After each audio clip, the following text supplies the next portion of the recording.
pit stop. It's a pit stop. Pit stop. It's a pit stop. Pit stop. It's a pit stop. Your Purple Pants podcast pit stop duo of Amazing Race is back doing our summer rewatch of Amazing Race season 15. We're here to do episode 2, and I am joined by my talented, my amazing, the sky is not the limits, because that's how high she is in personality and in life, Miss Brooke Camhi. Hi. Cam, hi. Hello, how are you? And I have brought with me a friend. You want another winner? I'll bring you another winner from season 32 of The Amazing Race, one half of the most strategic team to play the game in quite some time, the beautiful inside and out James Wallington, ladies and Oh gentlemen. my God. Thank you for that intro, Brooke. And hey, Brice, it's so great to be here. Hey, James. Happy Pride. It's so exciting. I know. Happy Pride. I tried to find the most colorful rainbow Pride-esque wardrobe to wear for today. For all my lesbos. That's a season 37 comment. That was not meant to be anything other than that. Yeah, shout out to the lesbos. Yes, love the hat. Love the hat. Yes, okay. What does it say? My gay summer. Hot gay summer. Okay. Hot gay summer. Yes, even more fitting. Love it. Yes. It's like 90 degrees here in New York today. I was about to say, I am sweaty as gay well summer in my room with these lights, but it feels like I am running around chasing a puppet in water.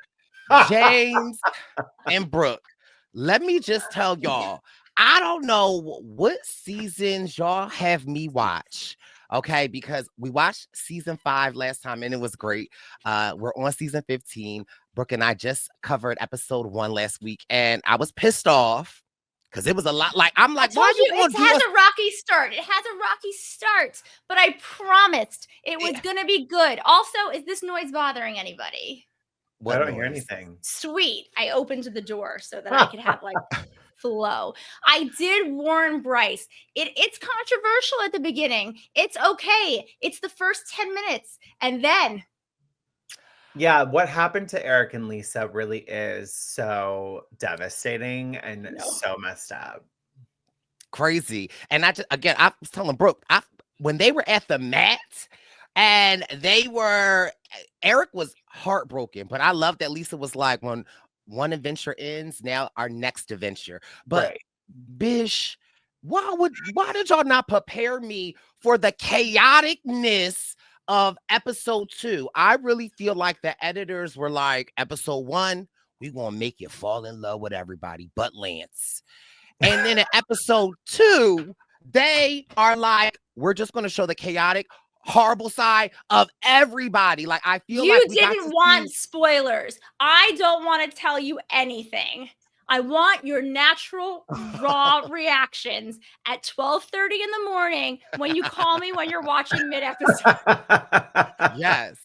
Because I was like, what is happening? What is going on? What? Like, it was just so much. But again, James, when I like to watch these episodes, I like to have some herbal relief. I like to lay back, get some snacks, have my tray, have my juice options, and press play. This is the second episode, James, that I had to put my tray to the side and I had to sit up. Like, it's non-stop this episode.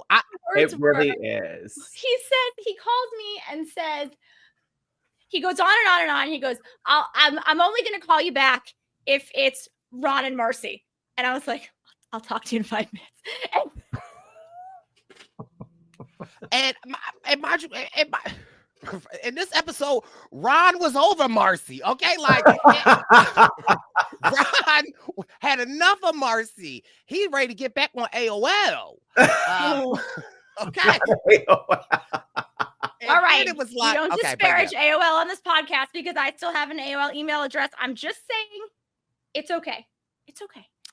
So, Yeah, but you know what's before, interesting is when you guys announced you were doing a rewatch of 15, I was like, what an interesting season to rewatch. Because I feel like in the grand scheme of the franchise, 15, I don't feel like is often on people's like top 5 lists. But watching the first episode and then rewatching the second episode to prepare for this recap with the two of you, I think it's actually severely underrated. A lot of memorable teams from the show and the history of the Amazing Race came from this season. There's a lot that have been invited back multiple times. There are some really iconic oh, moments from this season that actually, if that had it aired in this social media day and age, would be viral. So I'm excited that Brice, you're going to be going on this journey of watching 15 for the first time. can I add you to my FaceTime list when I call Brooke? You are on the West Coast, Be so it careful. won't be Well, as actually, late. yes, he's not going to get midnight phone early calls. for He'll me, get so 9 p.m. always. phone calls. Right. Yeah, Okay. anytime, always. And also, I And will say, I miss 60-minute episodes. There's something about the 60-minute episodes that are just so fast-paced and high adrenaline. It feels like a race. There's nothing drawn out. There's no added fluff or BS. Like I miss this type of fast-paced format. I agree because it definitely is fast paced. My adrenaline is running for 48 minutes straight. I do want to say though, James, when we ask people what seasons we should watch, I don't know why your comment kind of stuck with me and was like, I really think if y'all are doing a rewatch, y'all should go back to the first episode, the first season to see the evolution. And so I just want you to know that I was in the war room with Brooke. Going back and forth on what seasons we should watch, and I kept bringing up your comment, and Brooke was like, "Yeah, we can get there," but We can get there. It's just I felt like my thought process was one is there. It's great. It's a new thing. It's changed reality TV. Yes. But there were so many kinks that needed to be worked out, and like just plus. Brice doesn't know all of this, but there are some things in 15 in particular that I think he's going to find so interesting because we have some characters that remind us of previous characters. We have some particular things that happen that even if you said to someone on the street, like a casual Amazing Race fan, like season 15, they might go, I don't know that one. But if you say the one where this happened or the one where that happened, they'll go, oh, that was 15. Yes to that. So I can't wait. Going back to season 1 at some point makes sense, but maybe you do it in preparation or post season 40 of the show, because I feel like that's like so many seasons of 1 to 40 where it's like you can really see the differences in the evolution of the race. Although in theory, James, 40 will have both you and me on it. So maybe we should just recap 40 winner's lap, victory lap. Let's see what happens. We're all pushing. Fingers crossed. I do have to say my last little gripe of our pre-chat before we get into the episode. I do love the 60 minutes. I'm with you, James. The one thing though, watching this season back that I don't like, and this is to the editors, I don't like when they get a clue and they like, I don't like the fact that they rip it open and then the next scene they're in a cab, right? I don't like that. I think I've come accustomed to the newer seasons where it's like they'll rip it open, we'll see them read it, and we see them figuring out a lot. And I noticed this on episode 1. There's a lot of hard edits, right? Like they just rip it open and then all of a sudden they're in the car or they're at the next spot. I think it does lend more to the edit per se of like, say the team that went home, Marcy and Ron, this episode, right? Like I feel like if they would have edited like they edit now seasons, we would have known that they were in the back and like it was giving. But the way that they like edited, it's like, oh shoot, Marcy and Ron is in the cat. Like I don't know, but let me also say this, because there's also like 11 teams at this point or whatever. Like there's and my season was 60 minutes. And so, but as there become less teams, then you get to see a little bit more drawn out of the reading of the clues and the taxi and the airport drama and so on and so forth. This episode in particular had so much going on that if you have to cut like people getting into a cab or like full on things happening, the cuts are where you have to make them. So. And the only other point to that is I do think this is one of those things with the evolution of the show as as a whole is that in the earlier seasons, teams were almost accustomed to like keep their taxi and hold it. So someone to rip open a clue and get into a taxi, I think was practically the norm then because they knew to always hold their taxi. I think that nowadays there really is some uncertainty, or it will tell you in your clue to release your taxi. So I think that's probably why it feels so cut and fast paced of like ripping open a clue and getting in their taxis, because they probably held it, which we did see some, a little bit of some tension. Hold your teams. taxi. Exactly. Bring a random stranger into your taxi. Have that person lead you around the world. Exactly. At some point, you hire your taxi and run behind your taxi if you have to travel somewhere on foot. Right. Like things will happen. I do love the like pre-rule era of Amazing Race. Like I do love like again nothing me was off limits. right. Like I'm like, is somebody getting in the cab? Is somebody helping you pull this giraffe across the street? Like it's just I love also the one giraffe for Jesus' sake. Girl. There were 20 little ones. Let's pick the giraffe. Okay, sorry. Justin, we will address them at the time, and just know Zev and Justin, my reading glasses are ready. Okay. Because I got a lot of questions. Tread lightly. Okay, no, listen, it's with love. They're my Angie. They're my Angie. I'll be real clear. Okay. Also, I love having James here. James's vibe to art. I feel like Brooke, you and I are episode 2. We're so chaotic. And James is giving me like the professor from Harvard University of the Amazing Race. Like he's like the evolution, and when you get to 40, you can go back and ask it. Like James, I'm sorry, Professor James, I am feeling this. Okay. I'll take it. Come on, like James, roll up your sleeves and argue. It's gonna be so fun. We argue. I'm ready. Yeah. I'll balance it out. I promise. Okay. No, actually, you know what? Since we do got James here. Oh, please don't. Please don't. Maybe you could just settle a small, okay. It was a elimination. No, Brooke, shut up. Brooke, if you cannot dive 250 feet below the surface, you have to stop talking. James. Similar, same. What happened on episode 1? Right. With the first team. Is that like a pre-elimination? Oh, you said it right. My gut wants to say no. Okay. But what does your heart say? It's pride. Lead with your heart. My heart says I can understand the argument of the other side, but I don't necessarily think I agree. Like I would say the elimination is like, and they knew whoever was last would be eliminated from that point before they even started. Where like the elimination to me is the classic Phil literally has to come to you and say, pack your bags, you're going home. Bye. But in this case, you were already there. So. Yeah, exactly. So, but I can understand. I can understand because it's not necessarily like a pit stop still, right? And they were. So I can understand that argument. Yeah, I don't even know what we call this. I don't even know where I fall on this one. It's whatever you want to call it. We call it. It's BS. I'm with you, James. Yeah, right. Total bullshit. That's what we call it. Okay. Now, also, what would you think of this though, James? Because I said this to Brooke last week, and then I'm gonna shut up and let Brooke get in the driver's seat. Yeah, I didn't like the format of what they did, but I also was telling Brooke that if there were a returnee season, I almost would like something like this for a returnee season.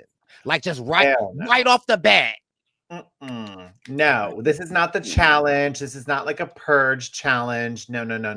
Although the purge, I love those movies. If you show up to the starting line, you are there to race, and there's no reason for a team to be eliminated before it starts. I just don't.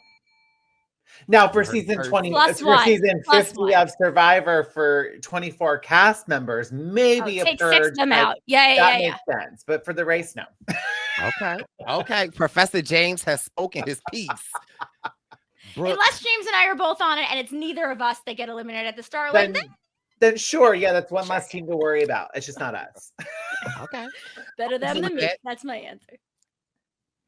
I could do with that. Well, all right, Brooke, where we got? What's going on? I don't even know. Okay. Where are we? We're on the Mekong Delta. We're going to Vietnam. Teams don't exactly know where we're going. Okay, so fun fact, just like we're on a boat. The boat's moving. Where did the boat land?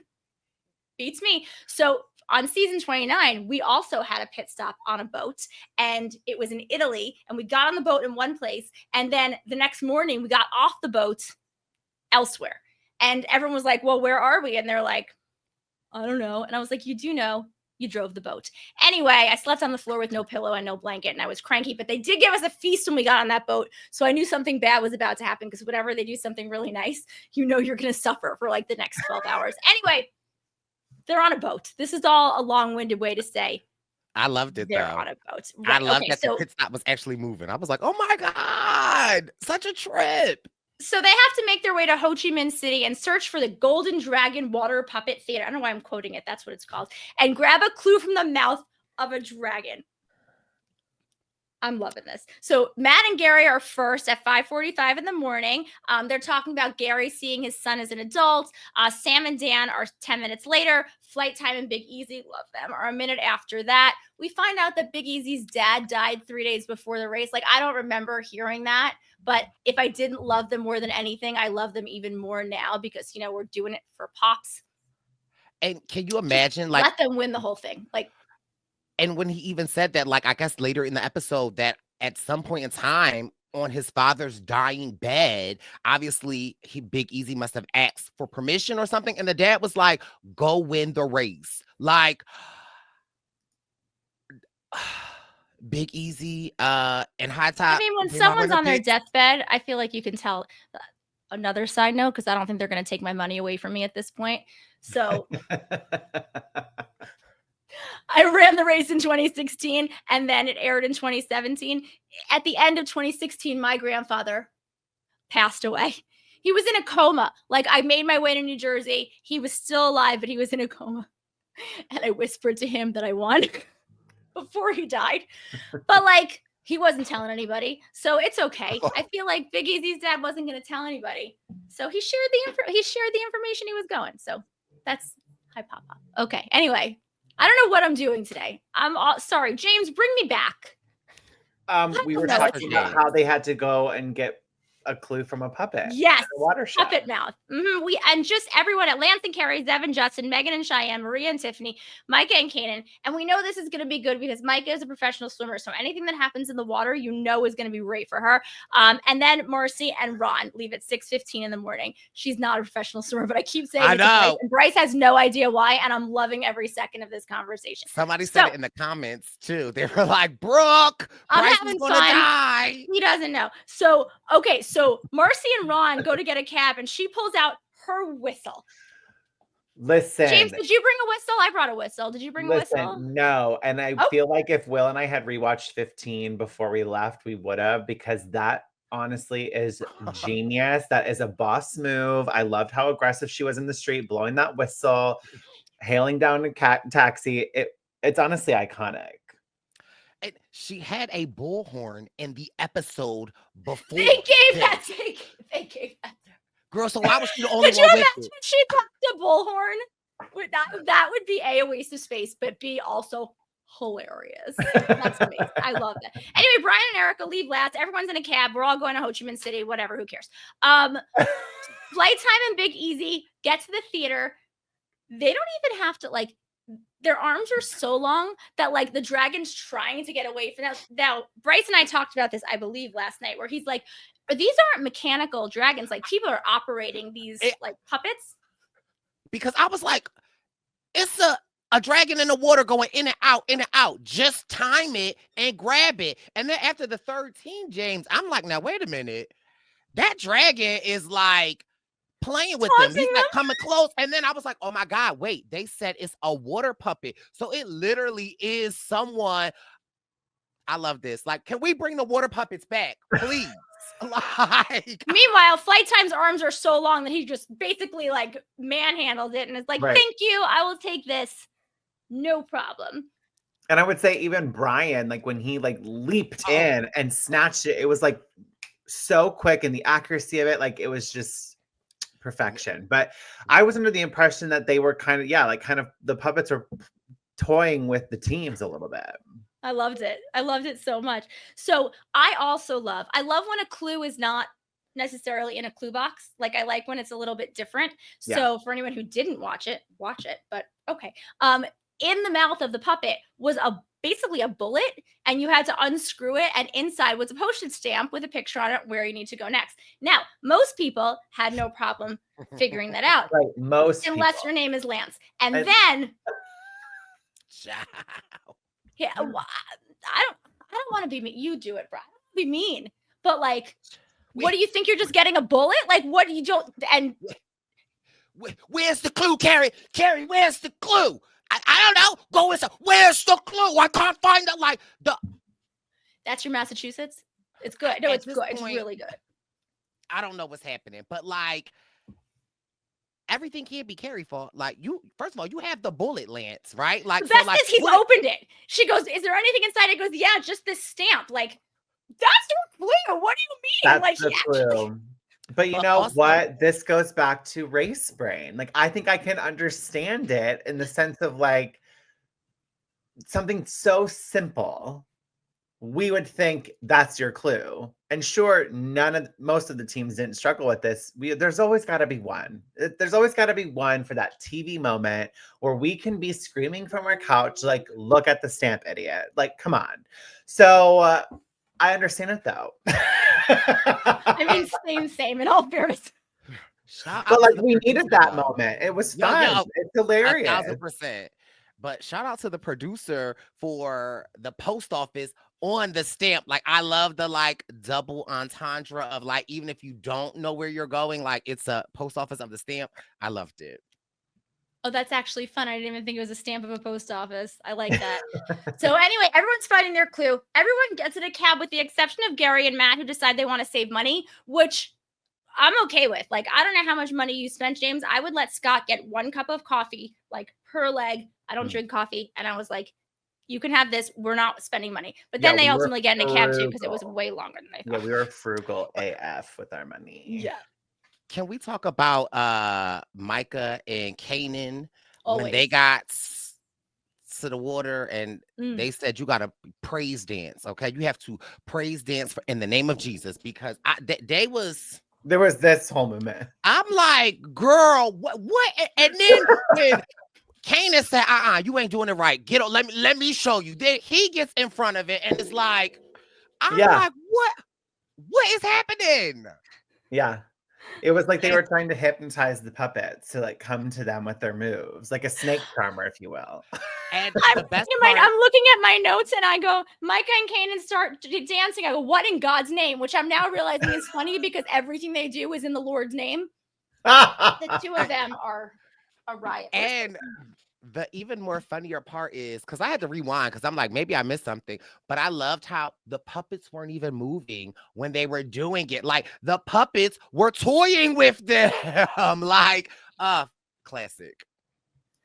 It's fantastic. I mean, Megan and Shane sneaks up on he actually like scurries behind and grabs it very quickly, which is great. Like everyone just sort of gets it. And then so then we go to the post office and we have a detour. And the detour is either child's play or word play. In child's play, teams have to go to a park and find a large or less large or very tall or not big at all concrete animal that they need to transport, pick up 5 balloons around the park and then deliver the animal and the balloons to the playground. I was going to say playground master. That's not a thing. Person for their it is now playground master for their next clue. In wordplay, not the right answer. Teams head to a hotel and find the observation deck, scan the intersection below, find 6 letters on people's hats, moving around the circle, leave the hotel, help locals unscramble a word. There's just too many steps to this one, but okay.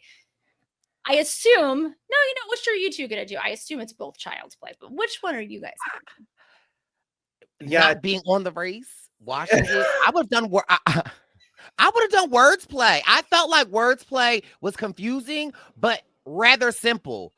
See the letters, go downstairs and ask somebody, what does this spell? And go back upstairs. Sure, it sounds simple, unless you're Marcy and Ron, and then it's not simple. I don't know. I think I would have gone right to the There's park. a lot of moving parts where the thing with child's play is that it's a lot more straightforward. And I would feel like Will and I would have probably done that side of the detour, especially because we're more in control. Where the other one, you're kind of at the control of how those motorcycles were going around the roundabout. So if like you miss one, you have to wait for it to come back around. Like there's more elements out of your control where I wouldn't feel confident doing that. I mean, read it right. Look at them in the right orientation. They're Exactly. not English letters. Find somebody who knows who speaks English, who you can ask to unscramble them to say. Like it's just Right. it's too much. The So other one, for I'm me, just I pushing agree. an animal and collecting Pick things balloons. up and put them down. Exactly. Yeah. Exactly. Okay. So great. Oh no, I needed that. Whatever. Everyone chooses child's play except for Ron and Marcy, who go to wordplay. That's the long and short of it. Yes, James. Oh, sorry. I'm gonna let you go. And go ahead. Sorry. Okay. Zev and Justin pick up a local, which has become like the norm. Honestly. Okay. Zev and Justin. I have favorites. I don't care. I have favorites. They are such a joy to watch. And having met both of them, they're just such kind, wonderful people in real life too. But like going back and seeing, maybe it's this. The 1 hour episodes, I feel like, are very frantic because some of these teams don't know how to use a volume that's not at a 10. This comes from me. I understand. I'm sometimes also one of those people. And then you have Justin, who is like just this calming force. So I think compared to other people, Lance, then or like, oh, Erica. Like, I think she's fantastic. But these are louder people. Brian is a louder. These are, Sam and Dan. Louder people. Right. And then you have Justin, who picks up a local and tells the cab driver, to pick up a local to tell the cab driver where to go. And I think that comes with them and just does everything with them for the rest of the day. Okay. Honestly, it was a third teammate. Yep. And we all know that only one team is allowed to have a third teammate, and that is Micah, Kanan, and Jesus. So now we have 2 teams of 3 and a bunch of teams of 2. But it's it's one team of 1 though. Oh yeah. Lance and Carrie, because it's just Lance. Because Carrie said, "I'm not doing this with you no more." Okay. Yeah. So it is just Lance. Carrie she out with good reason. Because how you gonna tell me to make sure you go the right way? Bitch, we doing this together. Like, I'm confused because I was having flashbacks of last season, but but keep it cute. But like, it's like, okay, you telling me I'm going the wrong way, but you going with me. And then like, when you tell me, then when you lead and we go the wrong way, it's my fault because I'm not taking lead. But when I have taken lead, I've gone wrong.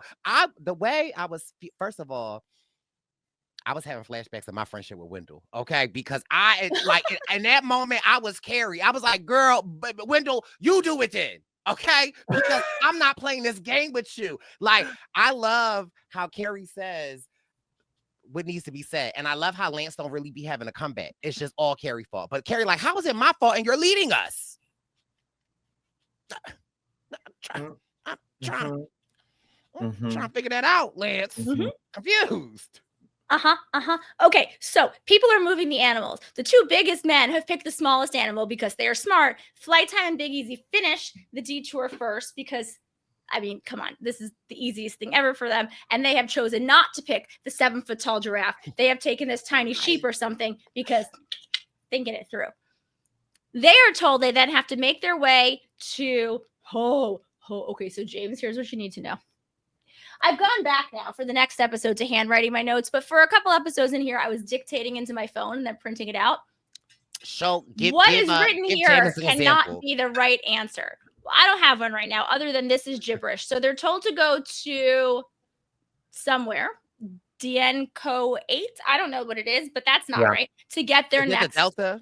I don't, Brice. It's mishmash. I don't, just go with me here. We're going to call it Dienco 8. I don't. Yeah. It's not. Is that right? No, it's not. It was DIEN Co 008. So that seems right. Right. But okay, I mean, you're not the only one that was seconds because I got it right. you're not the only one that was struggling with it, because I feel like Big Easy was struggling with it, and like when he was reading the first of the clue, then they just kind of like cut, and Phil came back in and was like, and the teams are off to I think the Delta at the end. I just wrote the Delta because Sure. I'm not even But while this is happening, Lance and Carrie have made their way to the post office and they're still screaming at each other and at the world. Like this is like they're not giving Americans a great name. They're probably lovely, very nice people, but this is okay. Anyway. I feel like to this day, some Americans are still not giving us a great name either. Fair and true. So while everyone is doing child's play, Marcy and Ron are doing wordplay. They find the letters very quickly, except they get one wrong because they look at it sideways instead of the right way because things are going in a circle. They think a D is an O or something like that. And at this time, this is the time where Zev and Justin have made the very strange decision, even though there were other animals left. You know, maybe I'll say this. The giraffe was so tall that you didn't have to bend over and like hunch over the entire time. Maybe they thought we could push it by the top. You can't, and it fell over. But they are smart enough to know, they read the clue that said, if your thing falls over, you need to pick up every little piece and deliver it, because I guess somebody's going to hot glue gun it back together later. I don't know. Yeah, I'm glad that they, explicitly shared that with us, because at first I was like, well, that should be a penalty because they broke part of the task. But if that's what the clue said, that's what the clue said. And I almost feel like maybe it was smarter, because I almost pushed the giraffe. I pushed the giraffe. Break the giraffe's neck. Literally, though. I mean, literally, I would. Thing. And then it's easier to pull around. Or just take an animal that is easier to take around. Break the neck, break the legs, get it smaller, and then there you go. Just toss it on the ground, take a bag out of your backpack, put all the pieces in the bag, and just carry the sack. Oh, that's so true. They were ahead of their time. And I don't know why I was cracking up, but watching Zev pick up like the little pieces of the grass and put it on the thing, like I was like, oh, I just love him. Follow the rules. He did what he was supposed to do. At least their dolly didn't break, because Maria and Tiffany's dolly breaks completely. Now, you have Sam and Dan who come over and try and help them. I know Brice hates this. He's about to go ahead, get salty. Go ahead. No, I mean, I'm not. I actually was surprised at Tiffany, because at this point in time, I would have been, first of all, I'm in a flustered watching it. And if Sam want to come over and help, who am I to stop him? I thought that was like so nice of her to be like, go ahead, right? Like, I don't want to hold you up, run your own race. And again, I just also feel like, from compared to last episode, when everyone's saying that like Maria and Tiffany, they're not nice, we don't like them, they're not me, I thought that this was a very nice gesture of her, because I would have sat there and shut the hell up. Oh, you want to help me? Fantastic. I don't think they're not nice either. Honestly, the people who were saying, I mean, I think they're great. But my favorite choice of oh, sorry, go ahead. No. Oh, no, because I was just saying, did I see? I just was confused at Maria, because, girl, the task is to pull the animal.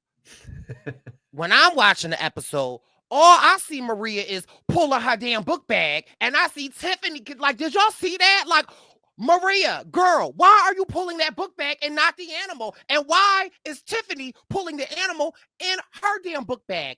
Those rolly book bags, iconic. That's just, I don't understand those ladies, but I love them. Yeah, rewatching it, I'm like, I feel like Maria and Tiffany, to me, are like one of the funnier, more standout all-female teams from the show. Love them. And it makes me okay with the fact and they book bags, James. Excuse me. What about, they're actually a team of 4. Okay. Right. And they're carrying on. My favorite choice of an animal, however, had to go to Brian and Erica, who chose the zebra, because they are, in fact, Team Zebra. I know. The two of them make me smile so hard. I very much enjoyed them. And because the zebra is half black and half white, and we two are half black and half white. And the high five they do, it was cute. So cute. They were very, very cute. Okay, so Megan and Shane finished second. Ron and Marcy have figured out wordplay, but they have not figured out wordplay. Matt and Gary finished third. Sam and Dan are out fourth. Micah and Kanan have just shown up. Okay, Brian and Erica get out fifth. Marie and Tiffany are sixth. Seven, Justin are seventh. Lance and Carrie. Lance who has been screaming at her basically the entire time. He basically breaks the holding area for all of the animals because he's backing his animal in and like knocks everything down because he's legitimately a bull in a china shop. Are in eighth, and Micah and Kanan are in. Jesus. And Jesus, although I think Jesus is on a smoke break because they're in ninth place right now. Okay. I just think this was not an evenly matched detour. This one was way easier than the other side. I think, unless Marcy and Ron just made the other side way harder than it was supposed to be, but I don't know. Anyway, Flight Time and Big Easy are at the next clue box, which is the roadblock. And it says, who is ready for a complete breakdown? Now, I think to myself immediately, Lance is going to be great at this because he's already broke down. Like, the man has already lost his shit.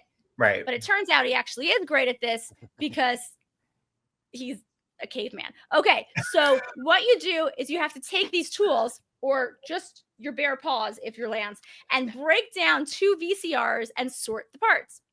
Okay, so this is back in the time, Brice, James will tell you too, where a roadblock didn't mean the other partner couldn't help. Like, this is partners are in their face being like, do this, use that, turn this, blah, blah, whatever. This day and age, penalty. That day and age, no problem. I'm surprised that some of the teams didn't just have their taxi driver do the task for them because why not? I had so many questions. One, I loved this, but my thing was I wanted to read the clue because what are we actually supposed to be doing? Because you had some people sitting on their bottoms with the little drill thing. It's a good drill.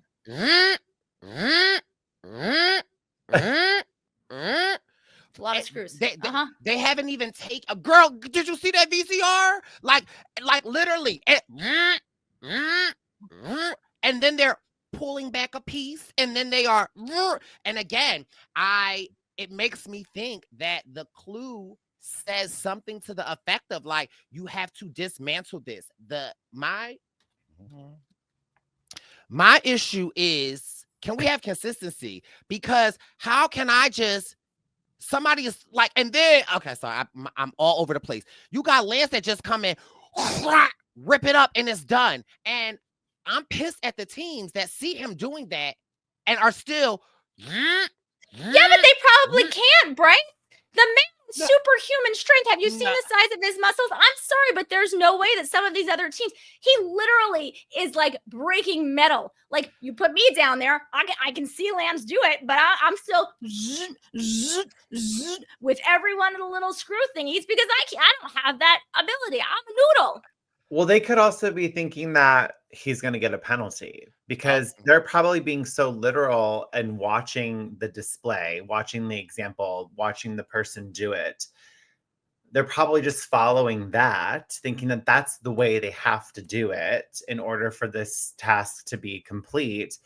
Where really at the end of the day, you just have to break it apart and then put those pieces in their, correct spots. And so Lance was probably like, screw it, I'm going to just bust this shit open myself. Plus, where everyone else is probably being literal about it.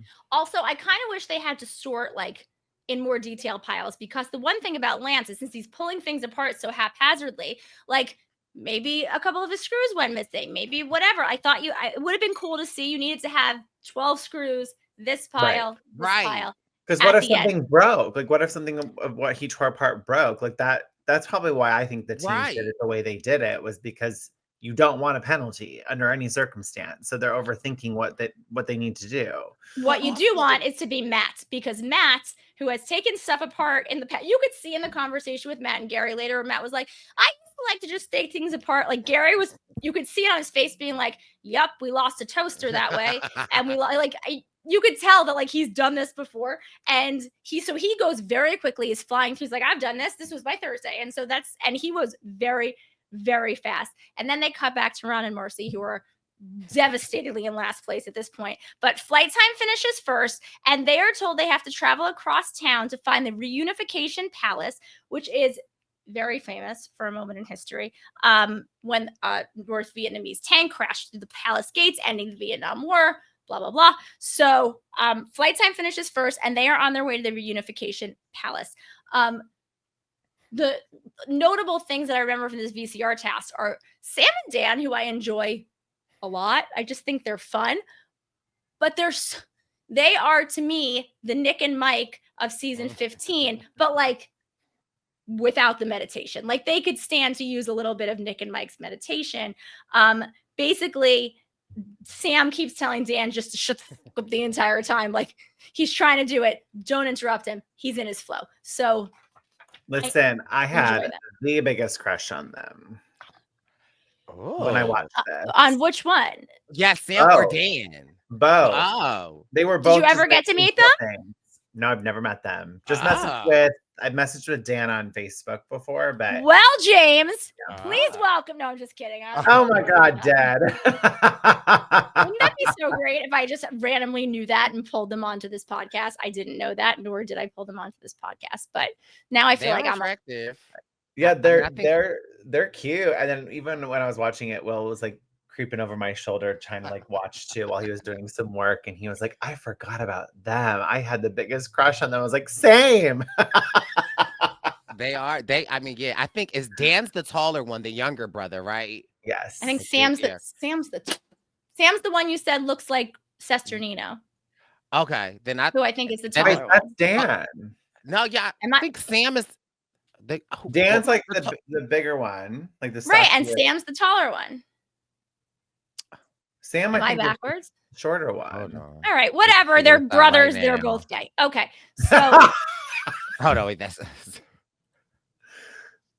hold on, we got them right. Where they at? Oh no, not you've lost them completely. Okay, nope. Hold on. You're gone. I think they're like the second team on your list. There they are.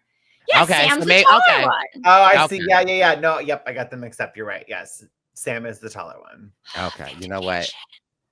Let me just after rewatching this photo, let me just go ahead and buy this train ticket.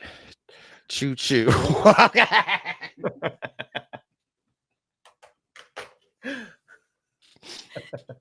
your mind. Anything else you want to say? No, you're good. Okay, great. I'm gonna buy a train ticket to 2009. To 2009. I love you. Okay, so Shane finishes second. Matt finishes third. Megan and Shane find a taxi. And even though Flight Time and Big Easy don't know where they're going, they decide to just follow blindly and beat them in a foot race. I love this. So I was worried how you were going to feel about that, but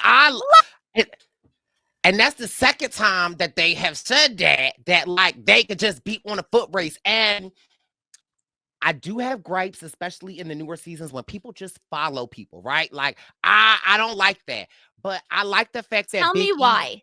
I need to know why. And James, I want your opinion on this too, because everyone's going to the same place. When people are like, they just followed. What, I'm supposed to find a different route to the same place? We're going to the same place. Like it's not following if we're both going to the same place anyway. That's my feeling. But I'll go ahead, Brice.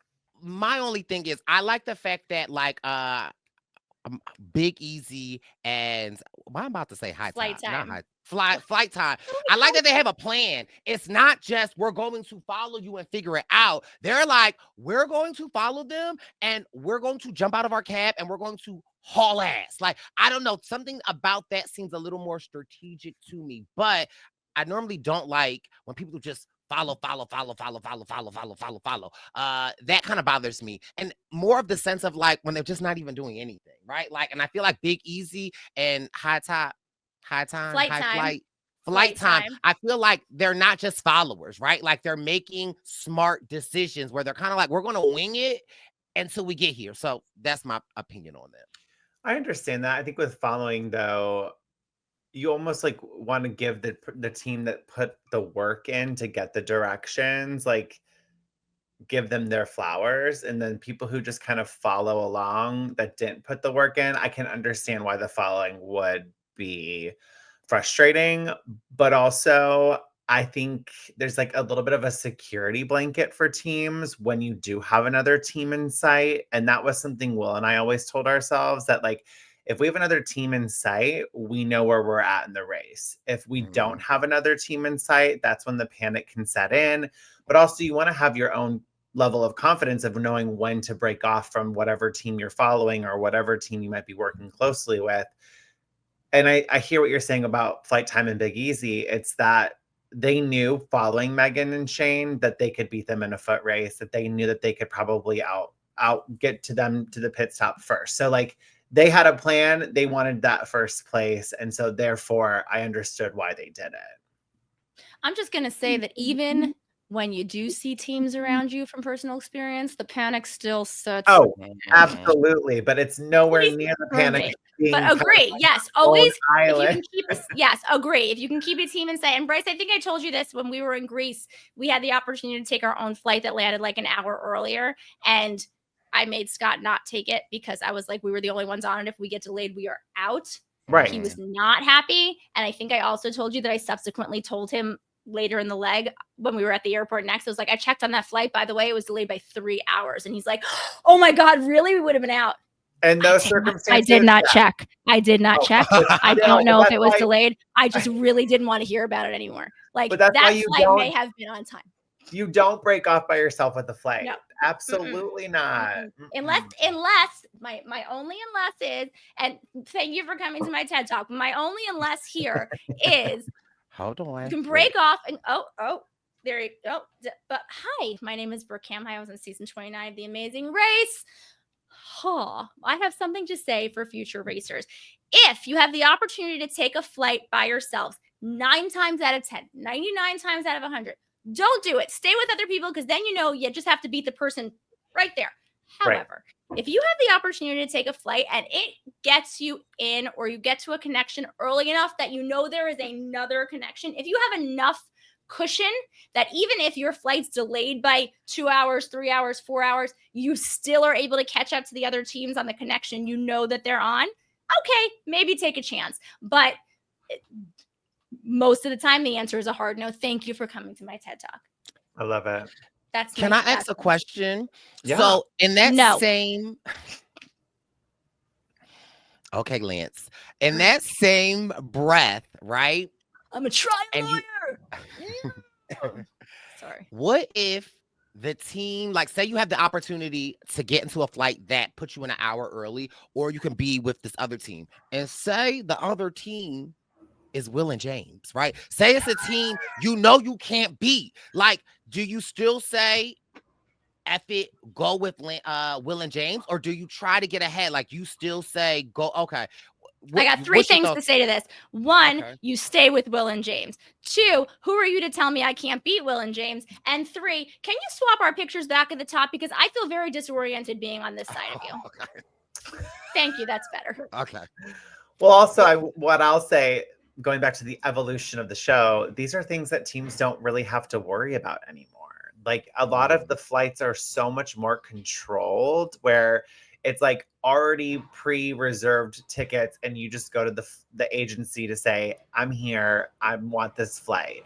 Or what they're having, right?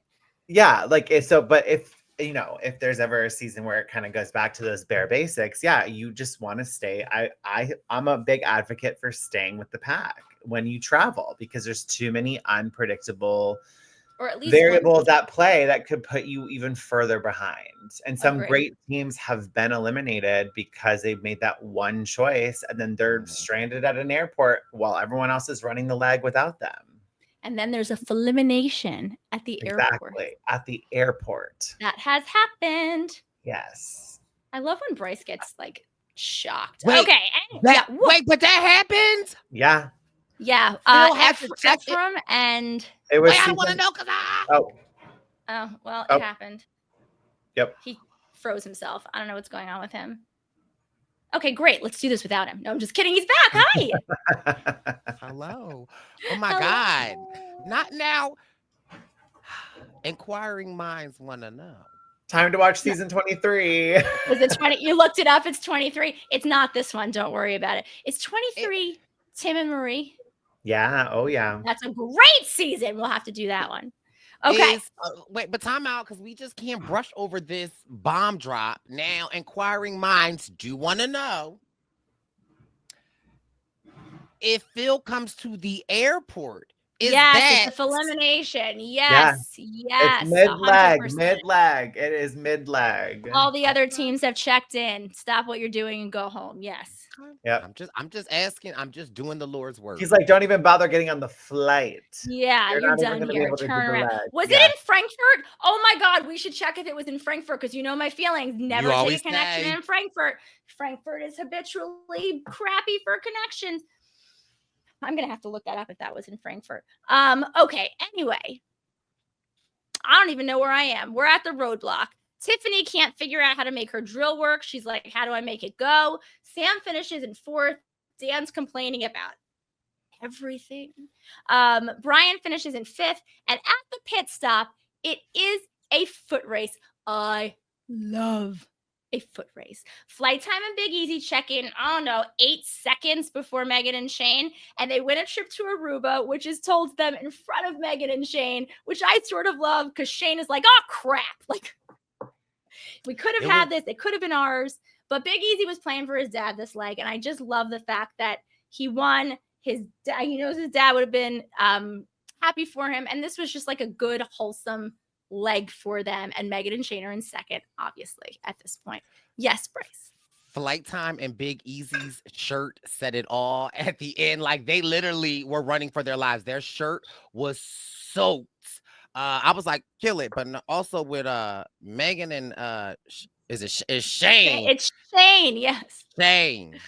It was the way Shane, when Shane was in between them 2 black guys, like, I don't know if I can keep up. He was talking to Megan like, come on, girl, come on. I was like, oh, okay, Mr. Country Singer. I will say, as someone, he's not the country singer, that's Kanan. I will say, as someone who raced in Vietnam in the middle of June, that was not even like I'm sure you have it, Brice, and one of these days it's going to show up on the podcast, but there is a picture of me in Vietnam with a yellow towel on I look like I have died. I am drowning in my own sweat. And thanks to HG, everyone can see it real clearly. So it's okay. You don't need to Google it right now. That's fine. I know. I can find it for you. I have it on my phone. So don't worry. While you guys are talking, I'll find it. You don't have to worry about it. You good? Right. I'll find it. Yes. Okay. Well, I can make fun of myself. I got this. No problem. So talk about the roadblock. Talk about Justin and Zev doing the roadblock and Micah and Kanan. And I'm going to find you what you're looking for to make you happy. Again, the roadblock, in my opinion, I need to know because can you just tear it open or not? Because I just feel like I feel like you can tear it open. I just feel like I need a little more answers. I need a little more. I need a little more stability. I need to know, like you said, James, they probably are just watching the person do it. But I also feel like in Amazing Race, there are plenty of times that they don't get things right and there aren't any answers and they have to go back to the person that is watching. But again, I definitely think that this was a case of like the evolution of Amazing Race, because if that's the case, even if I can't break it open, I'm going to stand it up and I'm going to jump on it. I'm going to like do anything because like it looked as though some people were there for like 30 minutes and Lance was there for 15 seconds. Yeah, because his biceps are the size of my waist. And the man is very, very strong. So whatever, not important. Let's see. Kanan's doing it. Lance and Carrie arrive, sorta. He keeps yelling that they're lost. Keeps saying get back. Whatever. He's a disaster. Back at the pit stop, Matt and Gary have come in 3rd. They're thrilled. I'm thrilled for them. There's also a Matt and Gary moment in this season that is also super, super fun. Like there's just it's all just so good. Brian and Erica come in 4th. Sam and Dan come in 5th. Back at the roadblock, Tiffany finishes. Kanan and Justin are still working. Lance is using his snaggletooth and every muscle he has to rip the thing apart. Kanan finishes in 7th. Lance is in 8th. Justin's in 9th. Ron and Marcy shows up. show up, and he does it. Thankfully, Zev and Justin get in a taxi before Lance and Carrie, but they also get a taxi. Ron's going very quickly, but they're in last. I'm looking for a picture of myself in this towel half drowned, and Maria and Tiffany are 6th, Micah and Kanan are 7th at the pit stop. And I love this ending because you can actually see how Zev and Justin and Lance and Carrie can basically see each other. So Zev and Justin can see Lance and Carrie, and you know how close they actually are. And now apparently Ron and Marcy are in the mix too, but I feel like that might be a little bit of editing. Zev and Justin are 8th, Lance and Carrie are 9th. Phil decides that he's gonna ask Lance if he is the most competitive person on the race, and Lance threatens to wrestle Phil to the ground right now. Zev then jumps in and says he'll defend Phil's honor, which is maybe my favorite moment of the other thing. And he says to Phil, "We could take Lance together."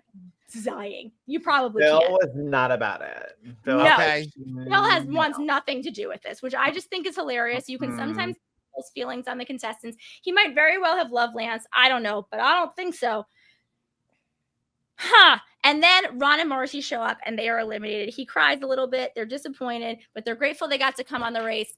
I will tell you, I messaged Marcy to try and find out where they are now, but I haven't heard back yet. So I don't know, because I found her and I found a gentleman pictures with her, but I can't tell if it's Ron.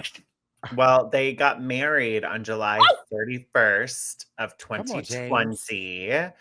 And sadly, in September of 2020, Marcy suffered a severe spinal cord injury after taking a fall. She survived, but she's been in recovery ever since. Are they still married? I can't tell from the Facebook, but I can't either. That's just what the Amazing Race wiki is sharing. I was curious where they were as well, and that's what it says. That is for you. That is me covered in a towel, sweating to my death in rural Vietnam. You're welcome. You're welcome. Yes. Yeah. Well, I was sad to see Marcy and Ron go.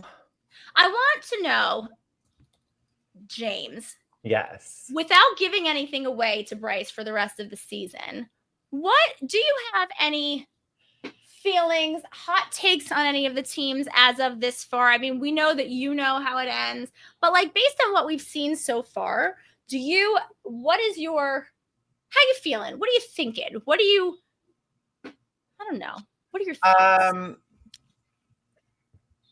I can remember now why some teams were invited back for future seasons, because I think there are some standout personalities that it made sense to bring back. There are some teams that I wish would have gotten a second chance. Is it Maria and Tiffany? Because I think they didn't come back. But I can tell that's okay. I think they deserved to come back. So that was, and I would be curious to see them in like a new age, because honestly, the lying about what you did for a living, the little bit of conniving, the gameplay that they're doing was, I mean, there were people who've done it, Rob and Amber, he like changed rules and broke rules and convinced people to do things. Rule changes were made because of him. There was a team that basically had this woman named Fern who basically did everything with them that caused rules to be changed. But I feel like Maria and Tiffany were ahead of their time. And I would like to see them go again, or I don't know where they are now yet. Playing poker. I mean, who knows? They might be way too rich and famous for this and not even care anymore. But yeah, I don't know what more to. I know we don't want to give anything without giving away anything, but I'm just excited for you, Brice, to see how the rest of the season plays out, and for some of those iconic moments that, as Race super fans, we remember vividly. And like I said, if it had aired in this day and age of social media, they would have been viral moments. So yeah, I'm just excited for you to finish. Yeah. Are there any teams go ahead. that you remember, like watching back and like, oh, this is exactly the team I remember? Yeah, I mean, Flight Time and Big Easy are a team that stand out to me. I really loved them. Not even just the first time they raced, but the other times that they've raced. They're great. They come back, Brice. Now you know. Sorry.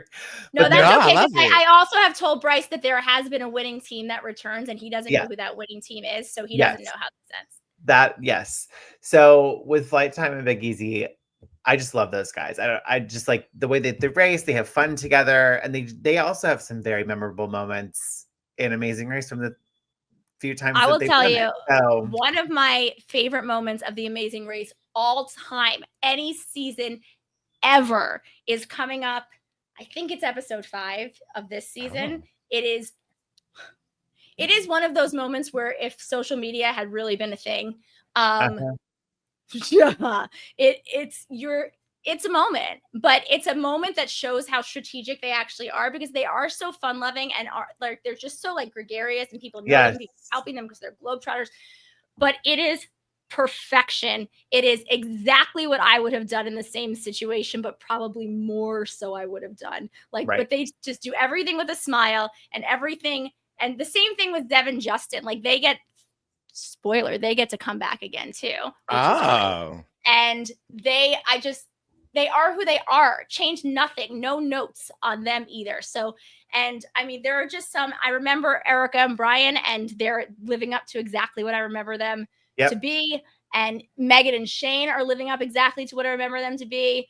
I sort of think I blocked Lance out of my memory, so he's coming back at me for the first time. But you need a Lance. You need a Lance, because it's oh my God, it's like I'm Beyonce. Like, the wind is in my, you need a Lance. So even though he's a huge pain in my tush, he's necessary, because you don't want it to be all kumbaya all the time. Agreed. That's my and I mean, and he's fighting. It's like he wants to be in the race, right? Like, I mean, again, he's a team of one. So I do appreciate his competitive nature. So it is fun to watch. I'm also, excited.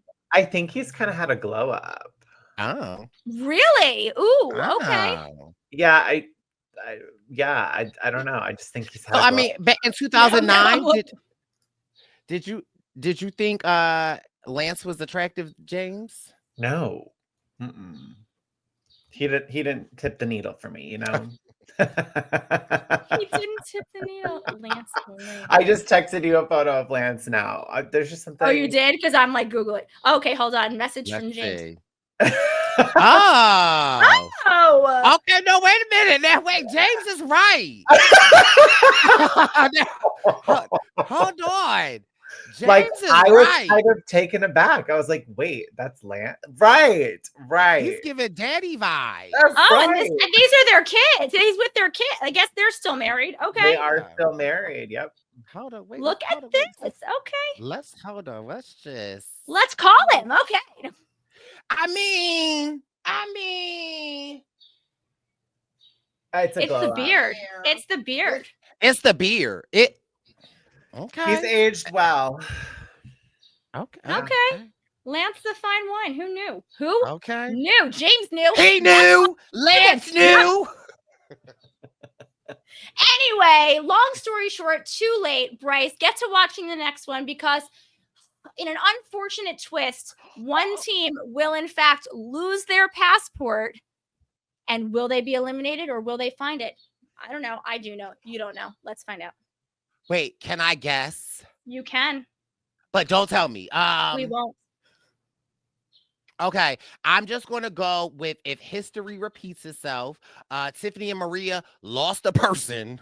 Okay, so I'm going to say, if you could lose a person, but also, wait, was it Micah and Kanan lost a person too, though? Yeah, but Tiffany and Maria lost a person. So I'm going to say it's Tiffany and Maria. I'm closing my eyes. Don't tell me if not. We'll find out next week.